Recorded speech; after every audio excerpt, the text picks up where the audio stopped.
My name is Bakhytzhan Kurmanov.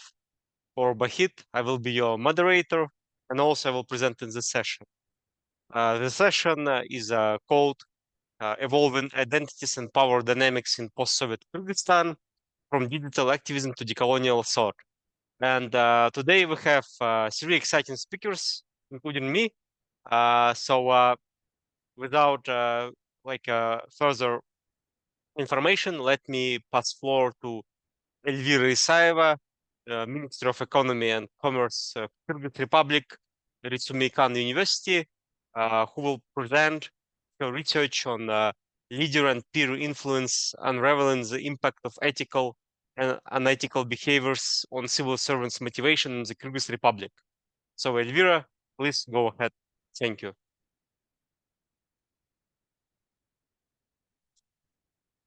And you will have 20 minutes. I think you are muted.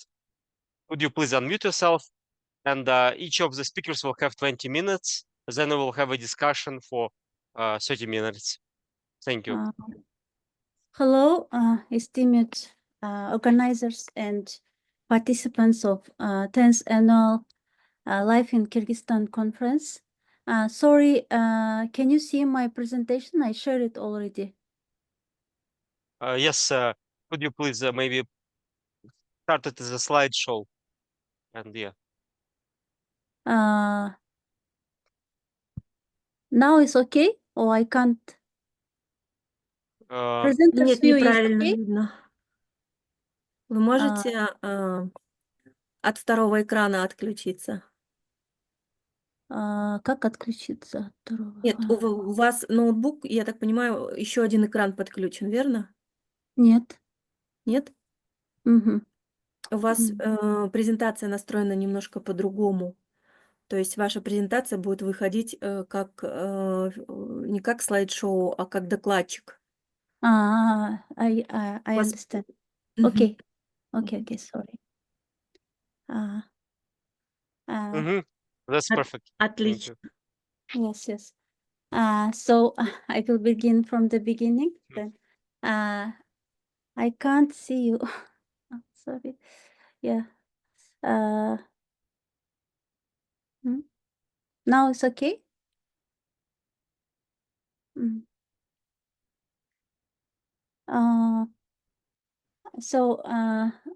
Good evening, dear esteemed participants and organizers of this conference. I'm very insightful to be here and present, share with you my research paper titled Leader and Peer Influence, Unraveling the Impact of Ethical and Unethical Behaviors on Civil Servants' Motivation in the Kyrgyz Republic. My name is Isaeva Elvira, and currently I'm third-year PhD student in Ritsumeikan University in Japan. This is my first research paper as a PhD doctoral degree. I'm a little bit excited to be here. And since this topic is a little bit sensitive, in the beginning, I want to mention that this research paper doesn't aim to investigate specific cases or individuals. Instead, it's just in general aim to contribute academic contribution into the public administration literature. And it is one of the observational studies that uses a unique technique, one of the survey technique called vignette. And I want to share this method with you. So let's start. This is my presentation content. And let's begin from research motivation. So why this topic is important?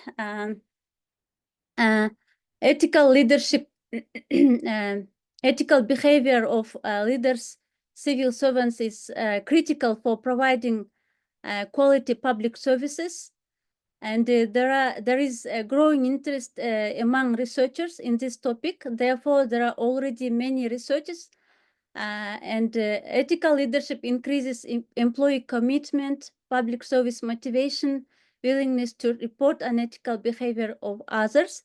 However, few studies have examined the consequences of unethical leadership behaviors in public organizations. And one of the examples of unethical leadership behavior is corruption.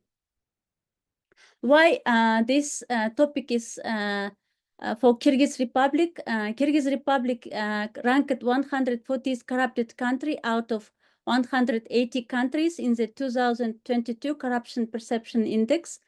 And according to World Economic Forum survey in 2018, corruption is the biggest barrier to business in Kyrgyzstan, with low trust in government and politicians. But recently, Kyrgyz government made significant efforts to combat corruption. It includes digitalization incentives, new legislations such as criminal code, code of offenses, criminal procedures code. And also Kyrgyz Republic is a member of many international anti-corruption initiatives. Another concern within public administration is lack of civil servants' motivation to serve the public. Just adequate number of staff is not efficient to reach the organization's goal. Also, this topic is very popular in public administration, and there are a lot of papers that studies antecedents of motivation.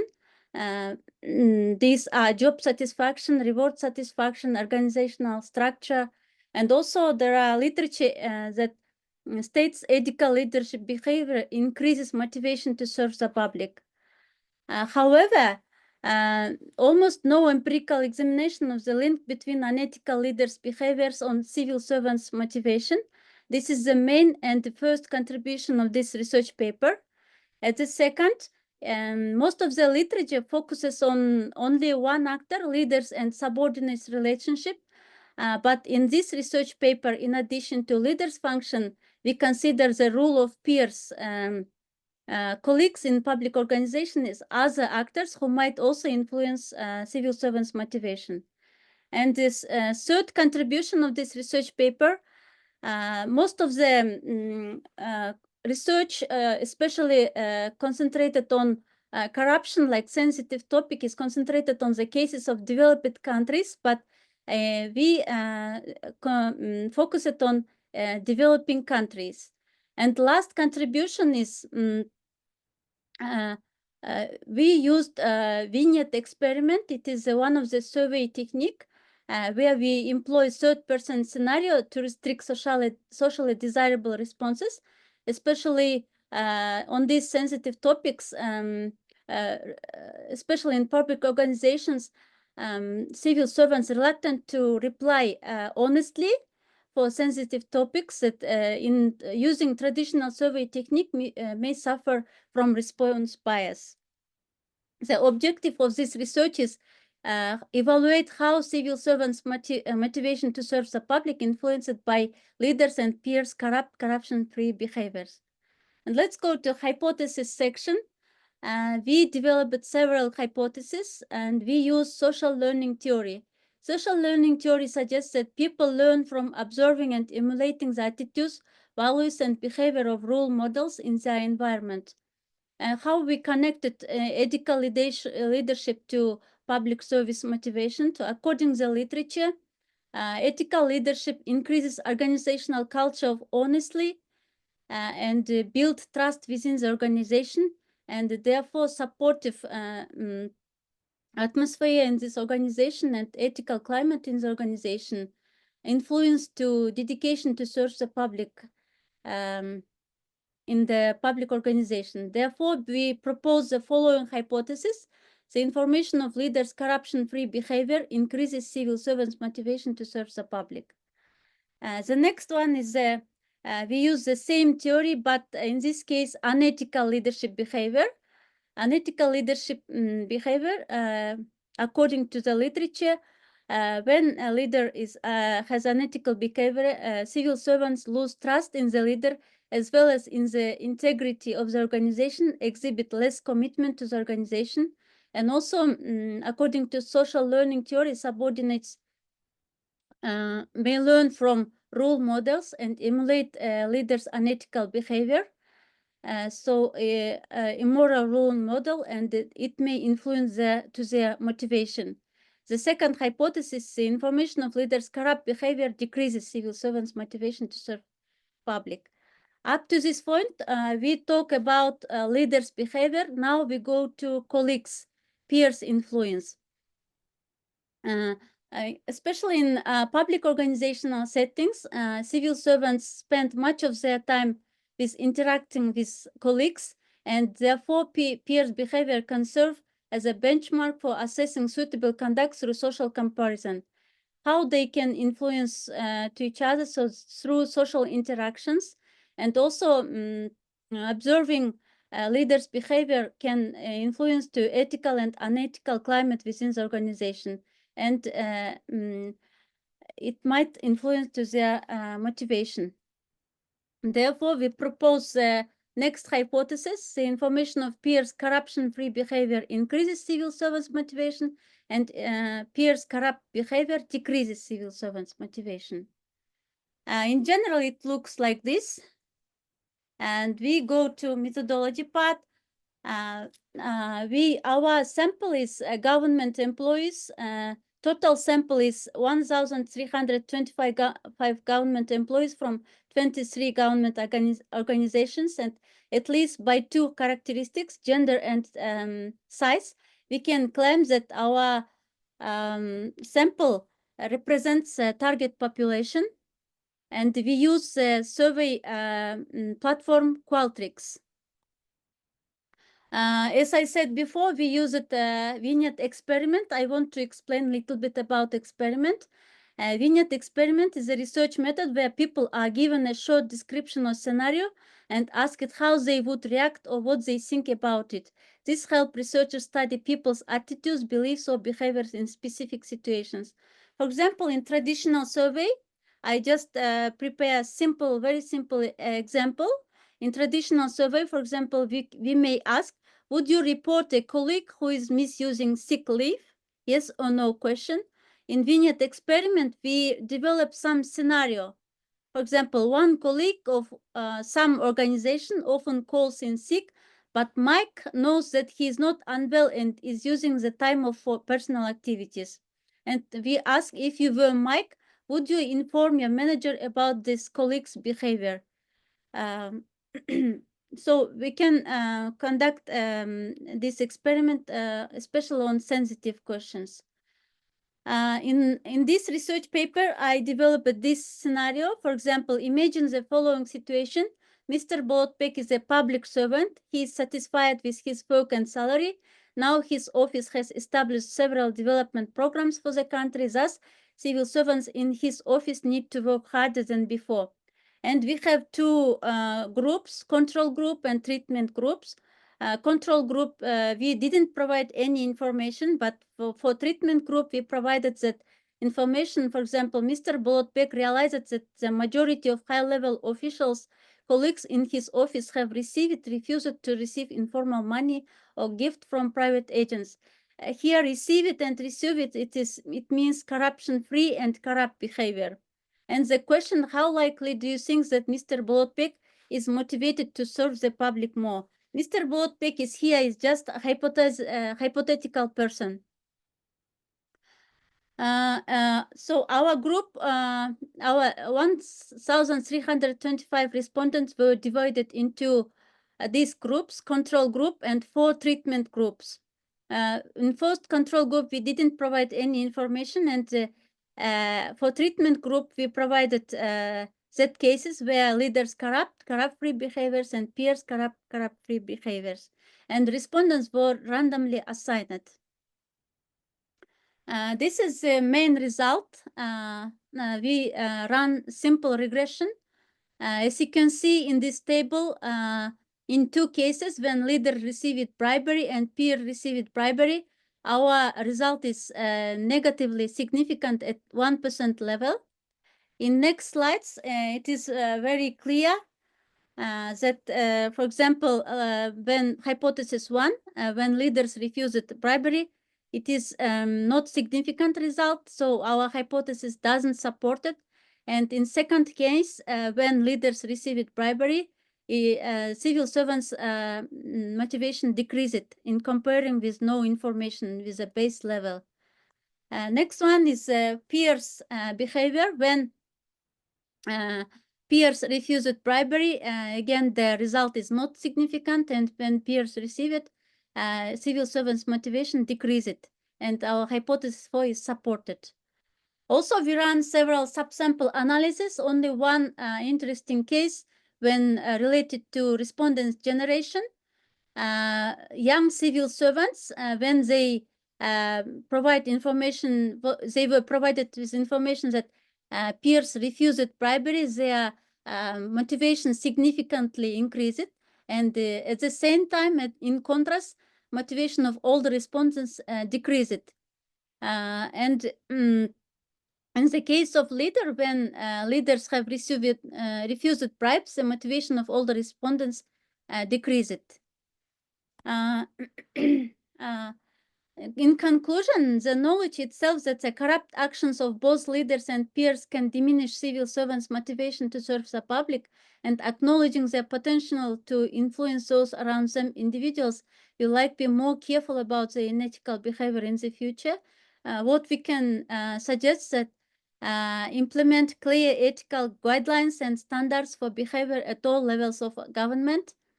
This can include regular training on ethics and integrity. We can initiate development incentive programs, increase transparency in public management. We can provide some training programs related to ethical leadership, and we can introduce peer review mechanisms. Thank you for your attention. I'm sorry I was, I feel me. Yep. Like, Thank you, it's my Elvira, first and time to no present. worries. Thank you, and perfect timing. So thank you, Elvira. And now I would like to invite Philipp Zimmermann from Freie Universität Berlin with his research on decolonization in Kyrgyzstan. Please, floor is yours. Thanks for having me. I would like to share my presentation, but I think that Elvira has to finish first Okay, her sharing mode, so I can share mine. Yes, I stopped. Okay, let me see. Okay, can you see my presentation? Yes, we can see it. Okay, great. So yeah, thanks for having me and for giving me the chance to present some insights into my master thesis in the framework of this conference. My presentation is titled Decolonization in Kyrgyzstan from an Intergenerational Perspective, Political Socialization of Youth in Bishkek.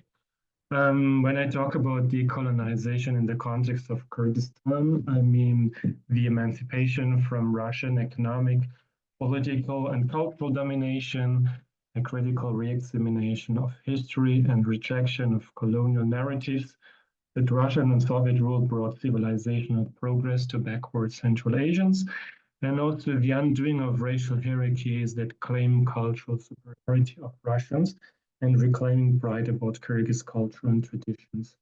And I got interested in examining this process through the lens of generation shortly after I moved to Bishkek, because I would frequently, like elderly people would frequently ask me about my opinion about the war in Ukraine. And we usually ended up in heated political debates because they justified the Russian invasion of Ukraine while I condemned it. And at the same time, I noticed that young people in my social circle would always maintain pro-Ukrainian attitudes. So I started to think, is this actually a matter of generation? So I started to research and dig a bit deeper into it. And I was granted access to a data set collected by the Central Asia Barometer, which included questions on political attitudes to Russia and an age marker. So I was able to group them into age cohorts to identify generational differences. And as you can see here, for example, when respondents were asked about what they think about the military operation and the character of Ukraine, we can see like a very distinct pattern that among the youngest age group, we have a lot of people that oppose it, while if we go to the older age cohorts, we see that actually the majority is in favor of it. And this pattern also replicated in different questions within the survey. For example, this one was about the presence of Russian military bases in the country. And while we can see here actually that there's considerable amount of support among all age groups, we can also see that the youngest group is the one that has strongest rejection to it. So we cannot say that Kyrgyzstani youth is like generally anti-Russian, but we can also see that they are the most critical age cohort. And then I started to read also a bit into the intergenerational relationships in Kyrgyzstan, and I found out that in Kyrgyz culture, there are these pronounced age hierarchies which discourage you from challenging the opinion of their elders, and which also obliges elderly to provide moral guidance to youth and transmit their values in order to maintain cultural traditions.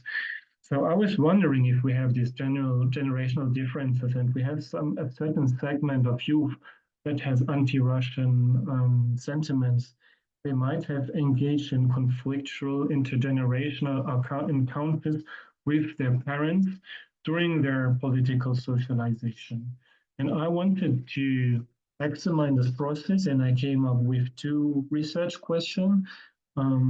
First one being, what were the formative experiences and turning points in the political socialization of Kyrgyzstan youth that contributed to the establishment of anti-Russian attitudes and the emergence of a decolonial mindset?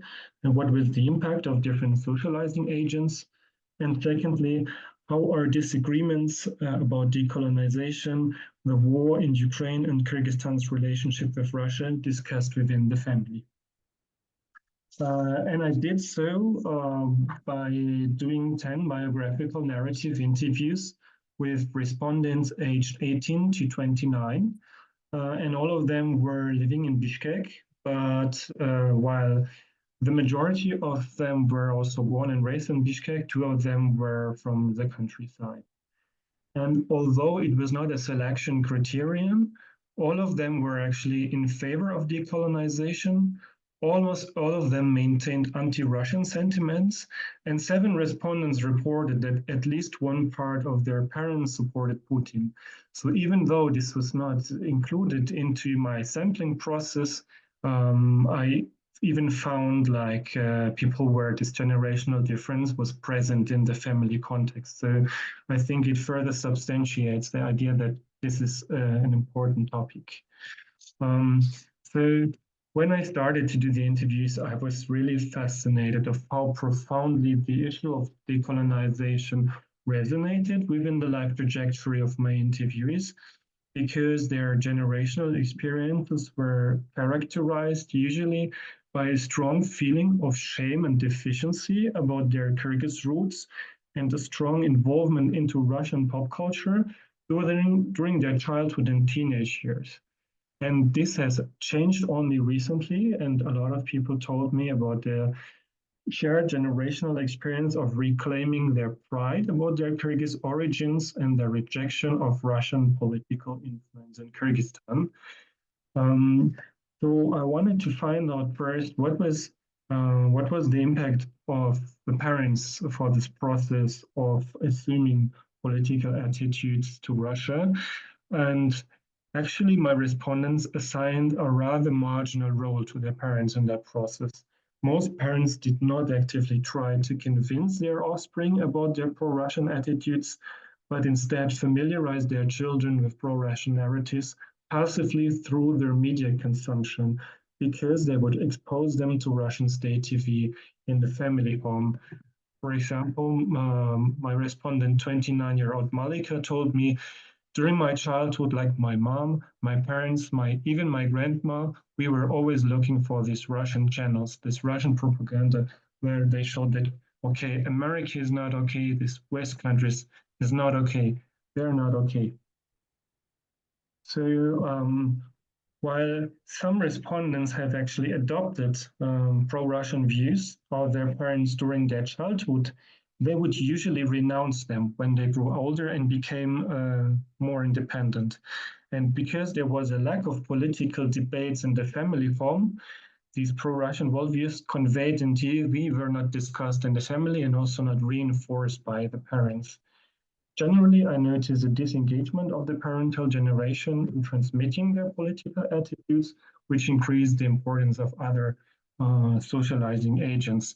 So despite there is like this norm in Kyrgyzstan to transmit cultural traditions, the parental generation did not perceive this part, like the political attitude to Russia, as a part of that.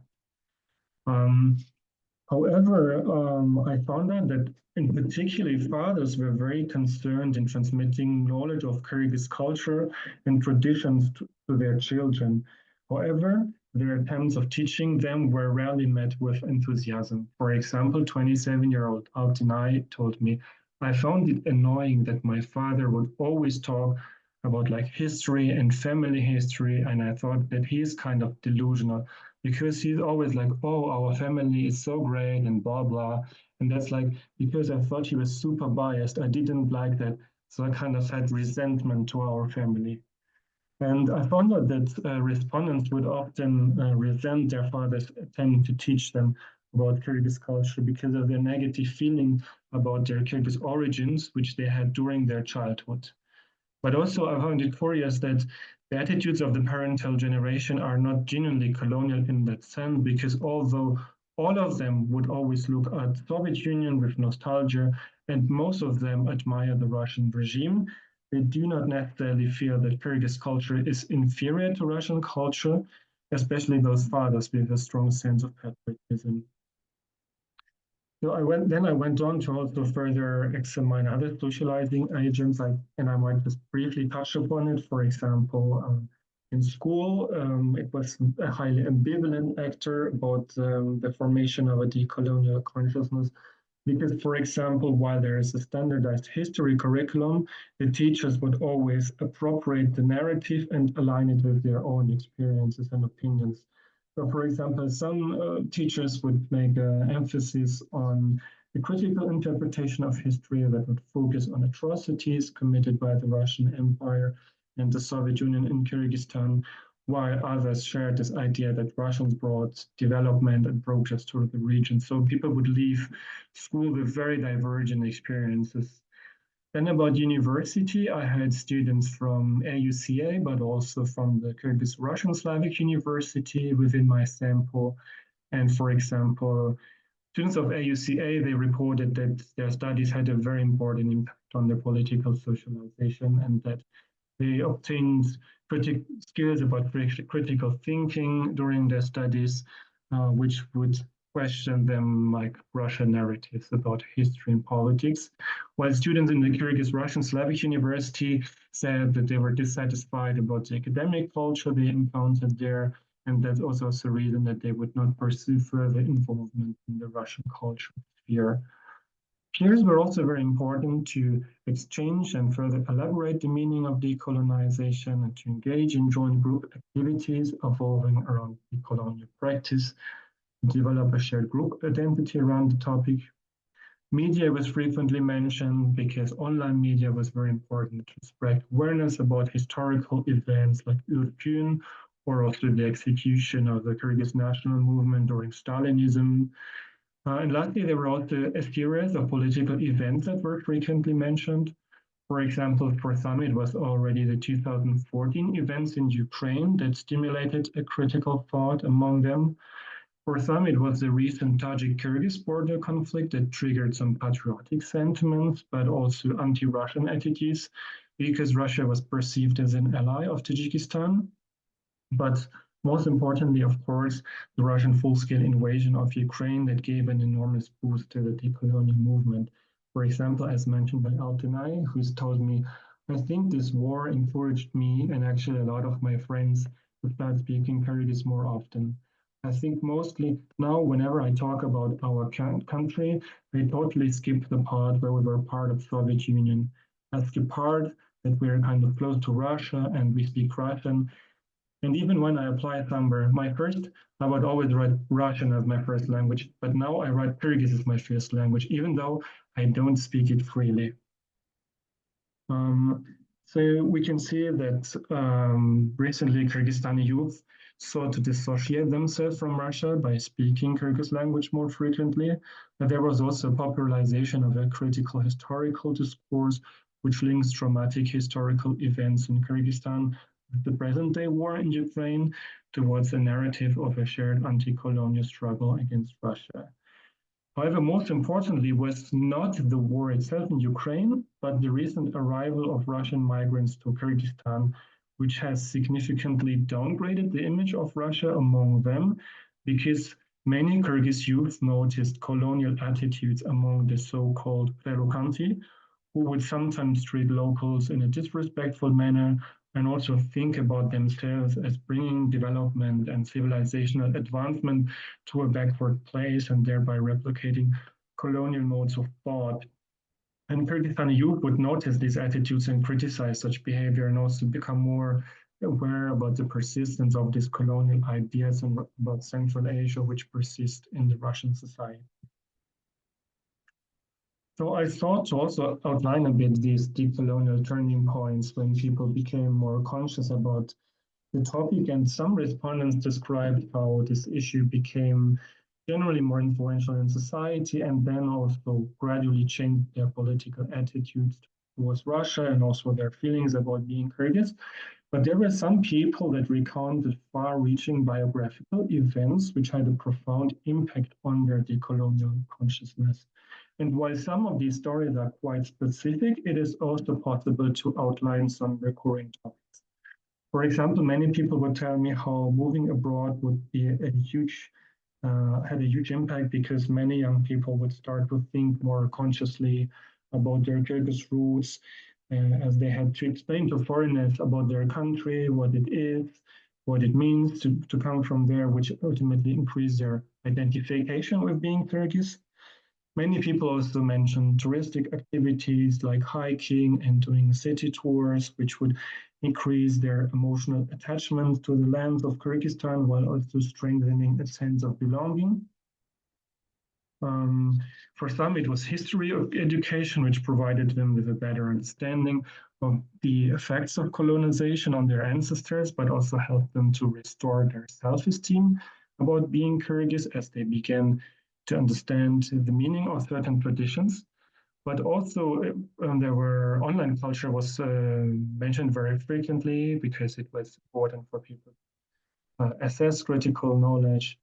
For some people, it was important to escape Russian online spaces like Kontakte and go to more global spheres like Instagram or Facebook or TikTok. For example, TikTok was mentioned that there is some trends about Kyrgyz nomadism, which sparked fascination among many young people.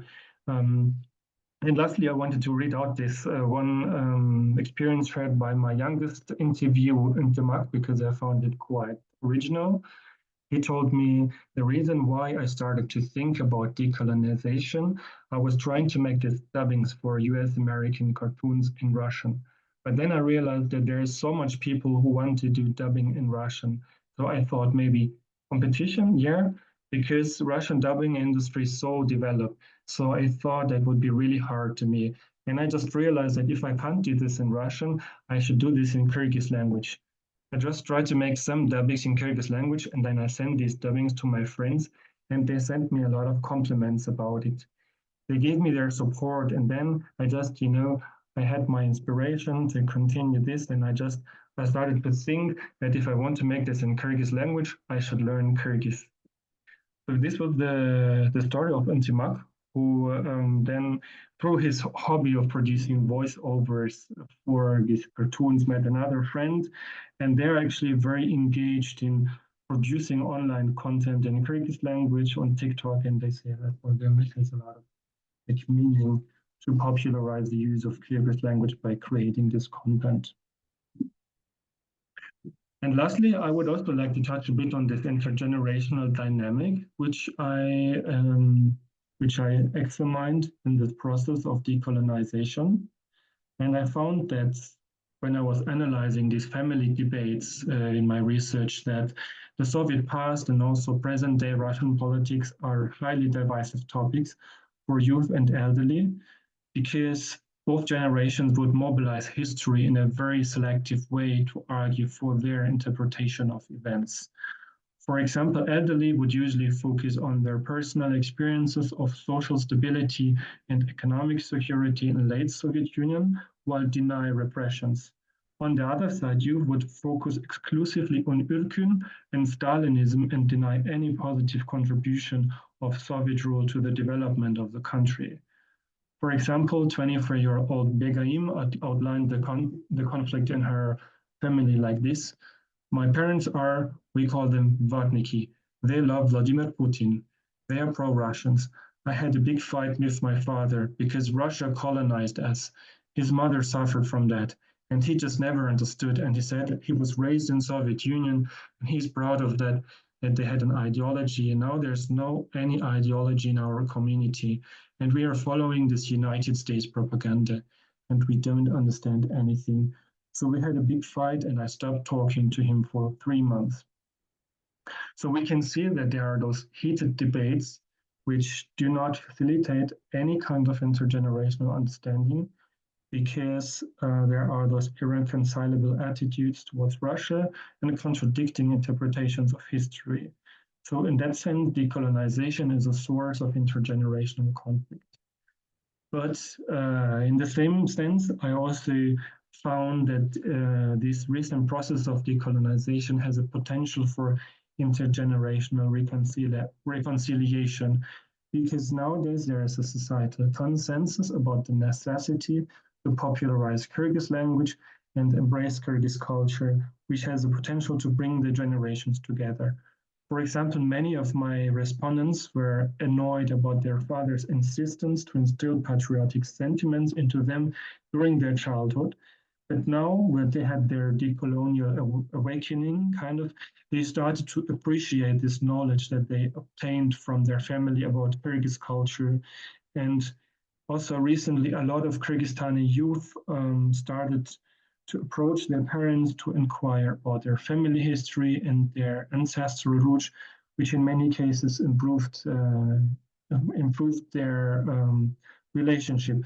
So in that sense, I think that decolonization can also further intergenerational dialogue and cohesion.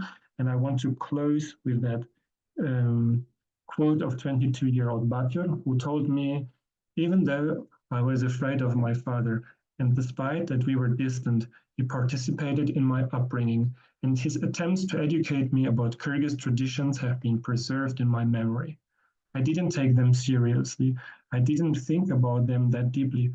But now that I grew older and I saw this trend about Kyrgyz nomadism on TikTok, I began to remember these words of him. That's what he said. That's how he did it. And I started to value things that he invested in me. I started to adapt some of his habits and thinking for myself. So that's how I want to finish my presentation. Thank you. Thank you, Philip, for this great presentation. And now let me introduce myself. My name is Bakhit, and I will present the last presentation today. My research on digital activism and authoritarian legitimation in post-Soviet Central Asia. You can see the slides, right? Yes, we can see. Good. Yeah, thank you. So this article has been recently published in the Information Society Journal. It is co-authored with Dr. Kolya Knox. And in this article, we ask the following question: how do autocracies respond to digital activism? We find that this area of relations between digital activism and state is understudied. And today I will present this article. I will try to be brief So we'll have more time for questions, and you can go to this link and find this article, which is currently available. So why should we care about digital activism? Because in Central Asia, in recent 5 to 10 years, we have witnessed a surge in digital activism from Tajikistan to Uzbekistan to Kazakhstan and Kyrgyzstan. For instance, in recent events in Kazakhstan, known as January events, we have seen how this mobilization in social media led to the demonstrations and so on. In Uzbekistan during Pakistan, during July events in Pakistan, there has been also significant mobilization through social media. Anyways, we see this emergence of virtual civil society. Yeah? So it's not Central Asia is not unique. It's happened before, like in during Arab Spring events in 2011, then during Euromaidan in 2014. Also there were like instances of so-called Twitter revolution in Iran, events in Turkey, in Istanbul, when activists tried to defend Gezi Park. Yeah, so we see this digital activism was happening in various authoritarian and non-democratic settings. And if we look at the specific literature on Central Asia, what we find sort of like two camps. We have cyber optimists and cyber pessimists. Yeah, some who say that social media can create channels, ways for people to express their grievances and solve their problems. And there are some cyber pessimists who say this this mobilization in social media and in internet doesn't result in empowerment and realization of people's needs. Yeah. Again, like if we briefly look just at the literature, there has been significant surge in this topics like digital dictators, network authoritarianism, net delusion. It started from Morozov. Recently, there has been a blockbuster by Guriev and Treisman, their book on spin dictators and the research on informational autocracies basically states that dictators and authoritarian regimes, they have become, they have learned, and they learned how to use these new technologies to control and so on, yeah, to control the population and dissent and promote pro-regime views. And sort of like trying to build on this literature, we try to look at the concept of legitimation, yeah, or legitimization. What is legitimation? Successful legitimation can be seen as a form of a rule that is seen in the eyes of the observer as fair and good. So basically, this authoritarian regimes, they're built on legitimation rather than simple oppression and cooptation, yeah, which is also like, which also exists as a form of survival of these regimes, but legitimation is one of the most important elements here, because if you have citizens who truly believe that the regime in Ashgabat needs something that is needed currently, and also regime in Astana and some other places, then you have then you understand that these regimes achieved successfully this goal of legitimation. Also, there has been research on consultative authoritarianism. The idea that you have this, of course, like you have this non-democratic regimes, and they experiment with different tools for that would promote citizen participation in policy making. In Kazakhstan, there have been public councils. In Uzbekistan, they also creating this new councils and institutions. For instance, recently they have adopted initiative budgeting. So, well, like you have this various tools that would allow citizens to express their problems, like public services, with regards to their cities, with regards to their rights as citizens, and so on. And hence, you have this idea that this authoritarian regime would listen, would hear, would fulfill this citizens' complaints. And here on the slide, I show you 4 mechanisms of authoritarian legitimation. So we argue that through these 4 channels,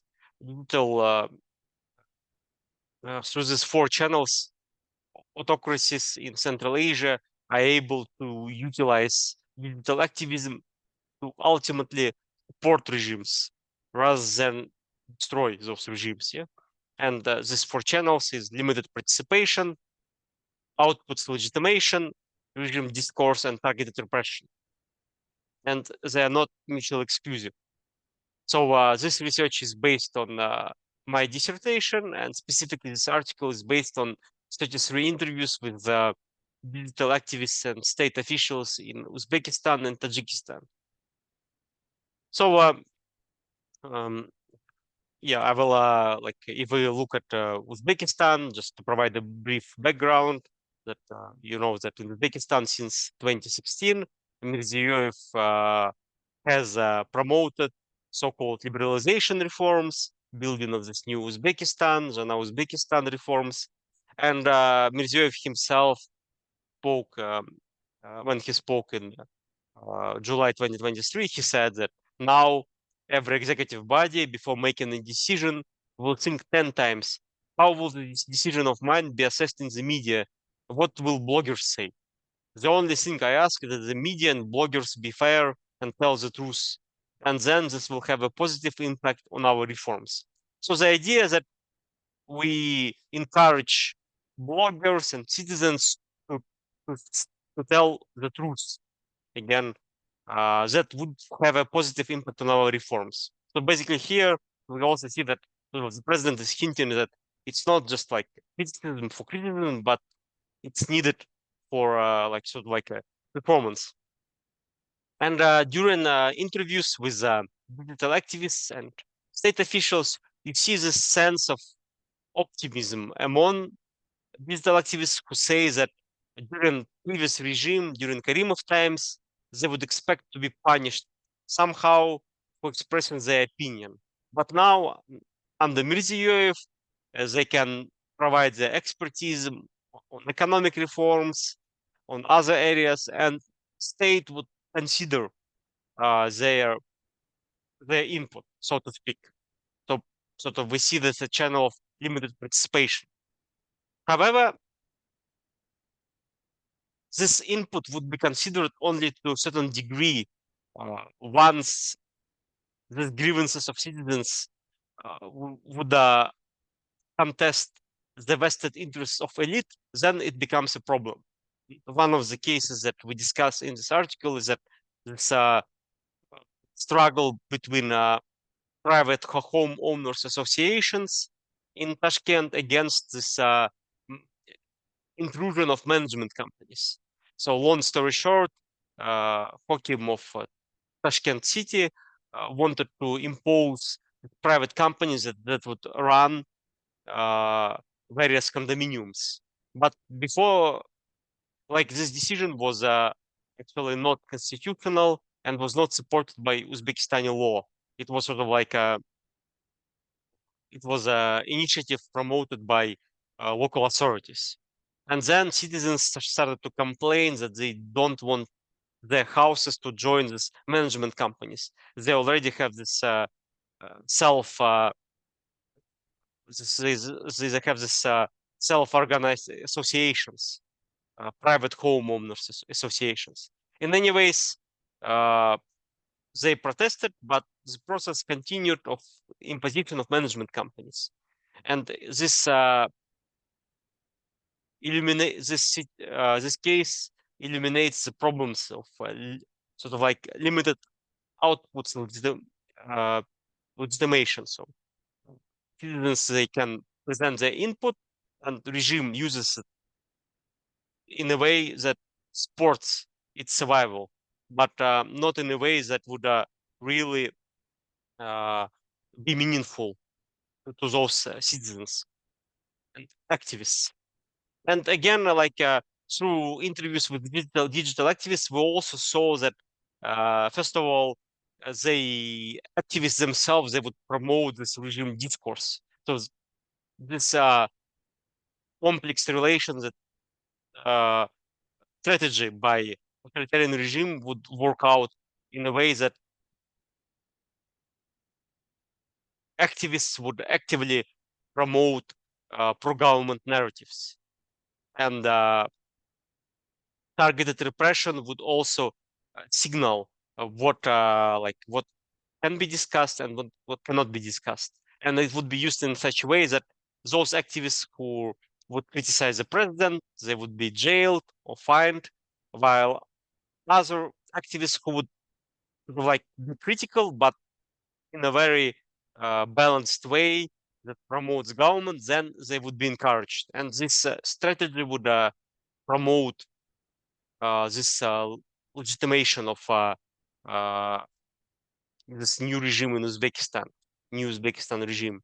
And in Tajikistan, situation was a bit different, but to some extent similar. Yeah, so Tajikistan transitioned from a soft authoritarian state in 2000s to a hardline autocracy most recently.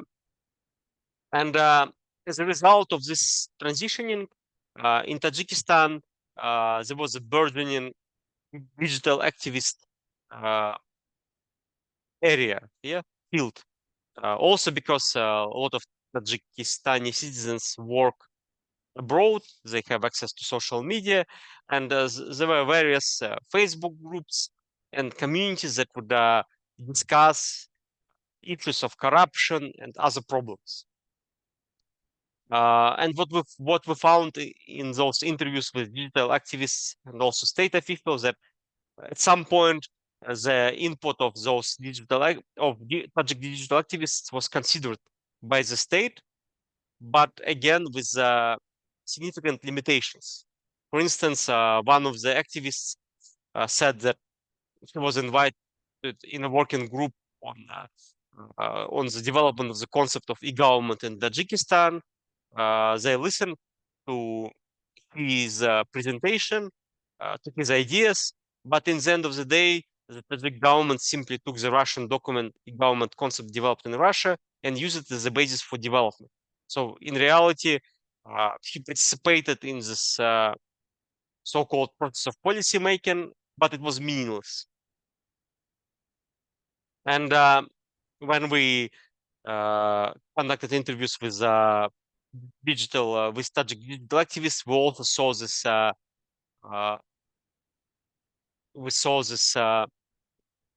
Promulgation of this pro-regime narratives. Yeah, so the idea that there was a civil war and now we need to defend the regime, even though the activists themselves criticized the current status quo, that's idea of autocratization in Tajikistan, and state officials would not listen to activists and citizens. Still, they would, in their narratives and in the activity, promote pro-regime views, sort of promote this belief that Tajik regime and Tajik state is something that is needed currently. And if we come to conclusion, what do these cases of Uzbekistan and Tajikistan and their relations, their strategies related to digital activism can tell us? If we look at broader literature on citizen participation and digital activism in authoritarian regimes, yeah. So first of all, we see that both regimes tried to use digital activism to implement various economic reforms and to depoliticize social media movements. Sort of both regimes realize that you have this emerging area of digital activism, citizens who criticize the government, and you cannot stop this wave. But they realize that you can actually somehow utilize this wave of digital activism in a way that would actually strengthen the regime. And here, sort of like at the same time, you sort of like you create these conditions for emergence of the digital community, like in Uzbekistan, Mirziyoyev put his daughter like several years ago as a head of a public foundation, and Said Mirziyoyev, his daughter, would say that bloggers, please criticize the government, I would protect you. Sort of like encouraging this digital activism. But on another hand, you see Uzbek regime targeting those activists who criticize uh, President Mirziyoyev and elite with who is connected to the president. So when those activists who sort of like fall out of line are punished, this targeted repression sends a signal to those bloggers and activists who support the regime, sort of like the signal that you are doing the right thing. And in that sense, this legitimation strategy promotes the strengthening of this community of true believers in authoritarian regime in Uzbekistan and Tajikistan. Sort of like creating society support of autocracy. That's what we see happening. And ultimately, that means that autocracies are able to control and subvert the autonomous digital space of such communities. So they're able to utilize the fruits of such activism, like listening to what people have to say, understanding citizen preferences, utilizing their expertise, but also on the other hand, controlling this discussion and encouraging this discussion to be pro-regime rather than anti-regime. So here we talk about two stages. When you think about stages of digital activism in autocracies, we try to produce some theoretical insight. Yeah. So at the first stage, like you have authoritarian regimes that open up and encourage digital activism. This results actually in digital activists eventually challenging the regime. That's what happened in both Tajikistan and Uzbekistan. And at the second stage, autocracies utilize mechanisms that ensure activists disseminate regime discourse or risk repression. So the paradox here is that these new authoritarian regimes, they simultaneously incentivize, persuade, and oppress digital activists. So it's happening at the same time. This is an interesting paradox. And eventually, our paper shows that the limits of digital activism democratization functions in post-Soviet authoritarian settings. Here, I should clarify that we do not state that any digital activism is inherently pro-democratic, so we try to avoid this pro-democracy bias. But we also try to show that even if all digital activism was directed at democratization, it would not be successful. And on this positive note, and this beautiful picture of 4 Central Asian presidents, I conclude my presentation, and now I pass floor to the moderator, I mean myself, and please raise your questions. We have around 25 minutes for questions, so let's have some exciting discussions. Yes, Randall, please unmute yourself and ask your question. Yeah, this is a comment or a question for Elvira. If I remember at the beginning of your slide, you talked about your response rate. And what I'm worried about is that your sample of respondents is almost by definition biased, in the sense that my intuition would be that people who are in support of or engaged in corruption of any type are much less likely to respond honestly to surveys, much more likely to say, I don't want to answer anything.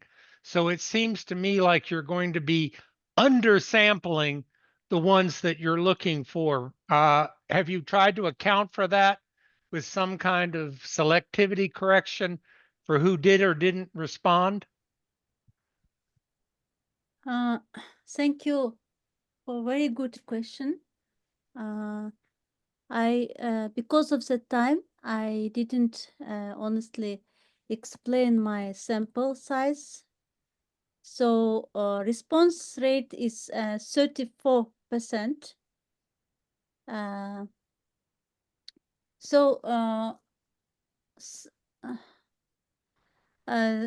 In total, we divided our sample into 4 groups: finance group, economy, resource and infrastructure, public administration, and others.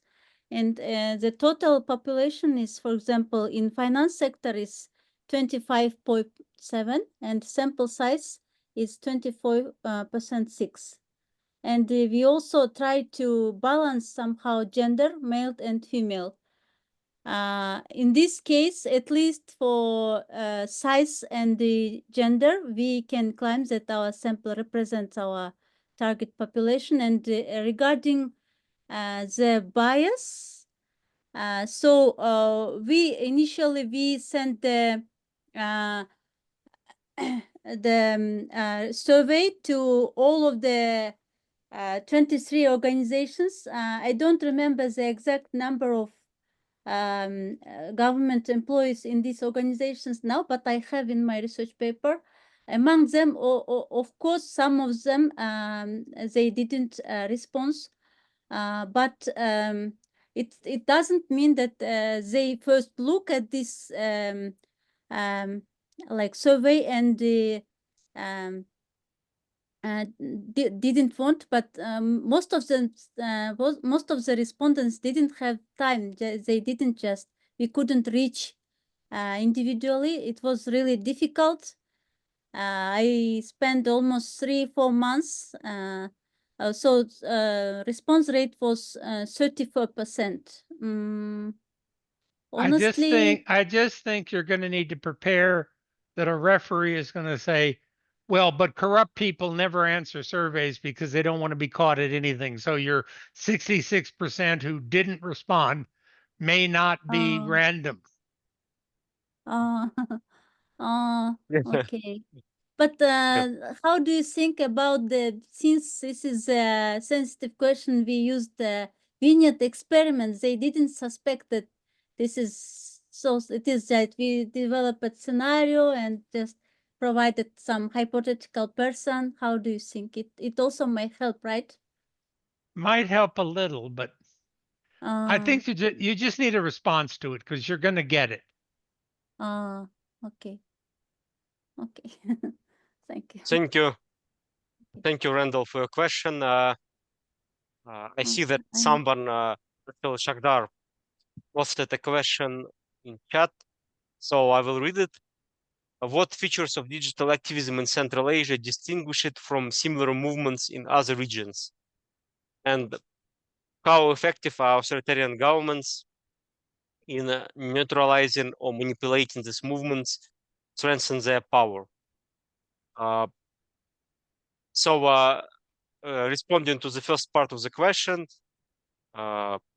like similar movements, I mean, you probably mean like offline social movements or political movements, like for instance I would say that one feature that distinguishes it is that new digital activism is less for democracy and is more about solving actual problems of communities that they present. For instance, like we have a association in Tashkent dealing with the problems of private home owners association. They do not demand democratic republic in Uzbekistan. They demand that their concerns in terms of management of their condominiums and houses would be resolved. Similarly, like in Kazakhstan, there was a coalition for reform of police. They didn't demand Nazarbayev to step down when the coalition was created, but they wanted service police that would consider interests of public safety rather than just protecting the regime. Yeah, so I guess that is a difference. That this digital activism, it can be considered political, but actually it's not that political. And second question, I would say that authoritarian regimes are quite effective in neutralizing or manipulating.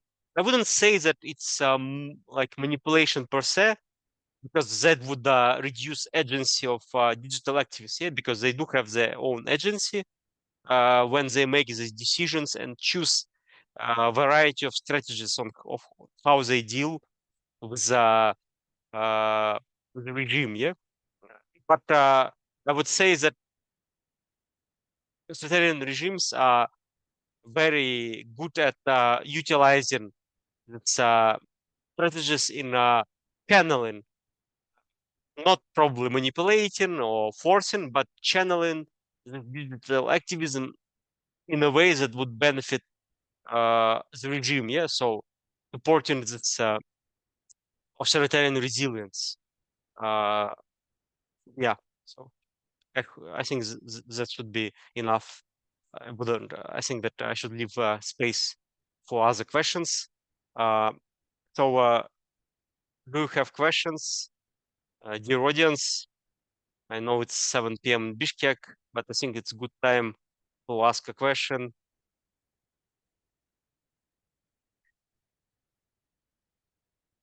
Okay, so while we have audience thinking about questions or maybe late dinner, I will ask a question myself. I have a question to Philip. Philip, when you conducted your interviews, how do you think your positionality affected your data collection? I mean, like the idea that when you had the youth speaking to a foreigner, did you think that it could introduce some bias or some change in their in their stories, what they tell you? Thank you. Well, I think in some sense, the challenge was that I was also socially very much involved into this Bishkek youth culture. And I think that one challenge would be, for example, to not let people know about what is my research about, what are my hypotheses, in order not to influence them with narration.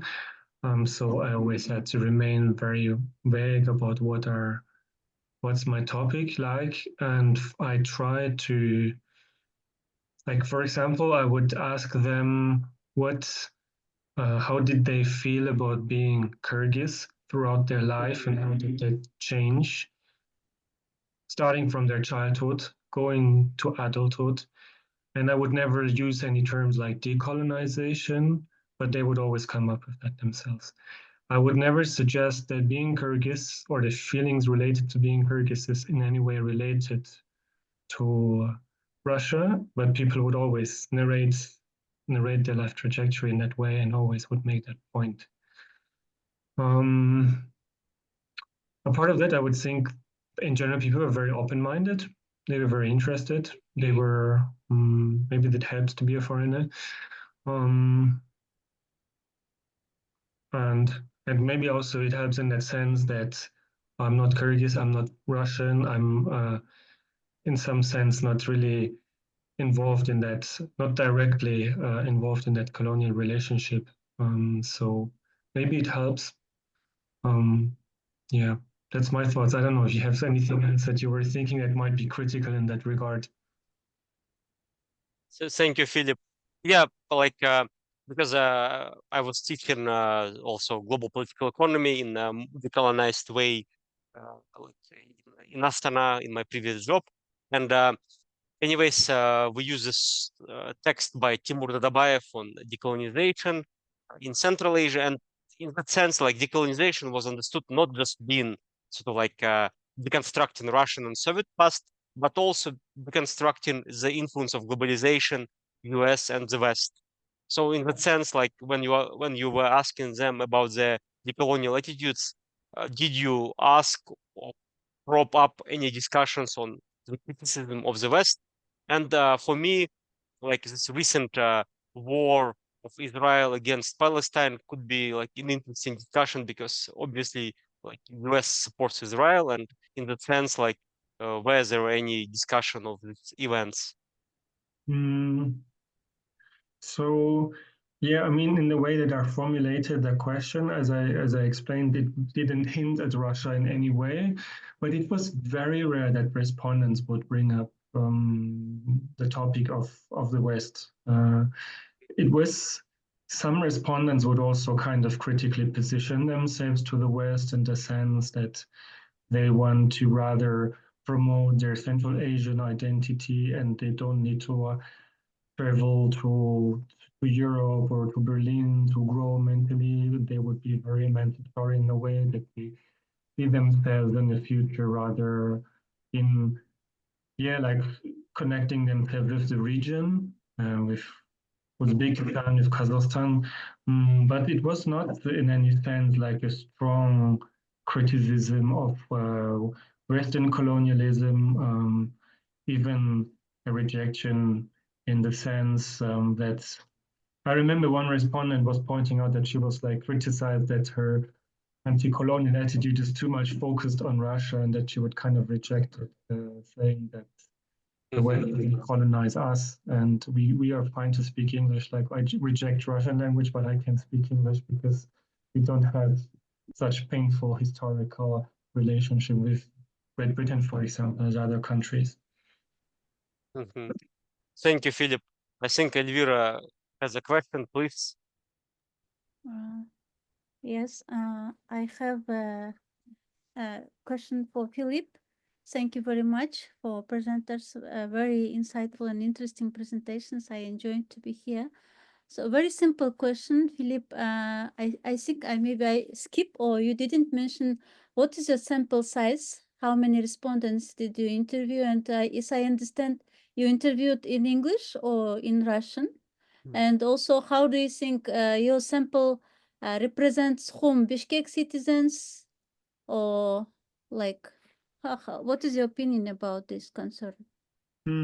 So I interview in total 11 people, but I mean, it is a qualitative research design. So in that sense, I would not anyway not be able to like really draw this larger conclusion, but more investigate specifically the dynamic of the segment which I research. But I think here certainly my sample is quite specific in the sense that I show in the beginning this like quantitative analysis, and we can see that actually it was about between 10 to 15% of youth that have this strong anti-Russian sentiments, while in my sample, all of them had them, even though I didn't ask them about their opinions before. So I think it was a bit of an issue that I recruited people from my own social environment, that it was people from Bishkek that would often have higher education, and also like I did conduct the interviews in English, so this ultimately also turned unfortunately into a selection criteria that people had to be confident to talk like 2 hours in English. So in that sense, I cannot make too large of a conclusion about the overall society in Kyrgyzstan, but I can see that it's a limited phenomena, and I think it's concentrated on Bishkek. Even when I tried to, like with this raw data from Central Asia barometer, with which I did at some point, I also tried to look only at respondents from Bishkek, and I saw that the generational differences were even more pronounced compared to the overall country, that we have here like stronger difference between children and parental generation, but I didn't include the data because at some point also their data gets very small. If I look like only at respondents from Bishkek that are in a specific age group, then it's not so many respondents also from that quantitative data. Yes. Thank you, Philip. I think we have two questions. I'm not sure who was the first one, but let's first give a question to Andrei and then to Randall. Andrei, please unmute yourself and present your question. Thank you, but I think that Randall's hand was the first one. Well, but I've already had a question. Go for Andre Yeah, first. please go ahead, Andrei. Okay, we seem to be picking up on Philip more than on anybody else here. But first point, that if you look at the research on attitudes in Russia, you will see a pretty similar picture, that people in younger generations abhor the war in Ukraine. They pretty much hate and despise Putin's kleptocracy. And the generational gap would be pretty similar. So to what extent the case in Kyrgyzstan is the case for decolonization? The second point here would be, well, I am Russian. I abhor the war in Ukraine. I pretty much dislike Putin's kleptocracy. Most of my time now I speak English. Am I going through the process of decolonization too? So the question would be, what's your concept of decolonization here? Are there any, what would be the criteria for decolonization here? Thanks. Okay, I mean, so I guess I'm not an expert on Russia, but I just remember, for example, seeing this opinion polls that show that Russian youth has particularly fond feelings of Stalin compared to elderly. I've seen it a couple of years ago that there were polls that indicated that this authoritarian past reverberates particularly well among youth. And about my concept of decolonization, I think I mentioned it briefly in the beginning that I see it on the one side, this way that's related to present day Russia and how people think about the influence of Russia and Kyrgyzstan, that it's about how people evaluate the past and getting a kind of critical understanding of rejecting this narrative that civilizational advancement was brought to Central Asia by Russia or Soviet Union. And lastly, this process that is more about how people think about their ethnic identity of being Kyrgyz and about this process of regaining pride in it. And while I kind of put all these developments under the umbrella of decolonization, I also noticed that in some cases, for some respondents, all of this occurs parallel. Like they think about the same way about getting this pride and rejecting some internalized feelings of inferiority and shame about their Kyrgyzness. At the same time, they're also moving to becoming more critical about the Russian regime. But also for some people, it's a bit asynchronic. And I have people in my sample that are, for example, anti-Russian, but they don't feel very patriotic about being Kyrgyz. And other people that have these very patriotic feelings about being Kyrgyz, but not really fond feelings against Russia. So for some people, it's very interlinked. For others, it's more separate. And especially when I look into the biography, at what age or in what period they develop these feelings, it's not necessarily at the same time. For example, most people would start to think very critical about Russia after the full-scale invasion. But this process of becoming more confident about Kyrgyz roots and Kyrgyz ethnicity had already started before. So it's a bit difficult to disentangle everything that I try to subsum under decolonization. Thank you, Philip. Now, yeah, Randall, please ask your question. Yeah, this is a very naive question from a Westerner, but we naturally think when you talk about decolonization, you think about the breakup of the Soviet Union and Russia. I'm curious what the Kyrgyz population thinks about colonization of their ethnic kin across the other border. I'm talking about the Uyghurs and Chinese colonization of people who are closely related to the Kyrgyz. Is there any sort of sentiment or political movement there?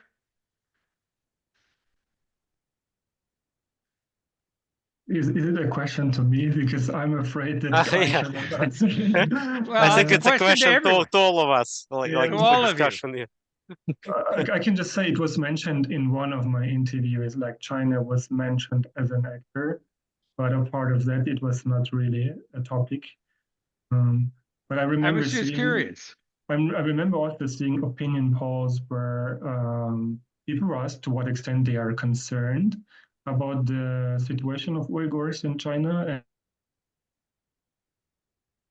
And it was, I remember it was quite a topic, but maybe also Bakhytzhan can comment on it, or Elvira. Yeah, like in Kazakhstan, that was a serious concern because in that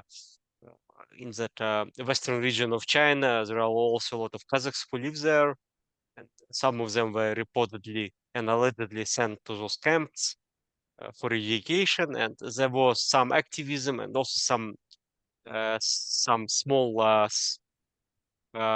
sprouts of digital activism related to this Free Xinjiang movement and so on.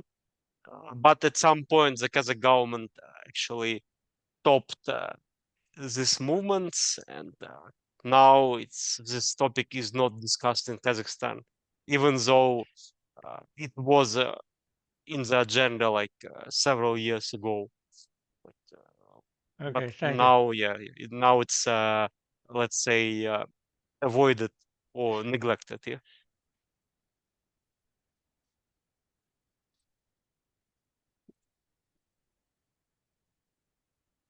So let's continue with our discussion. We have just 2 or 3 minutes. I have just one comment or question as a moderator to Elvira.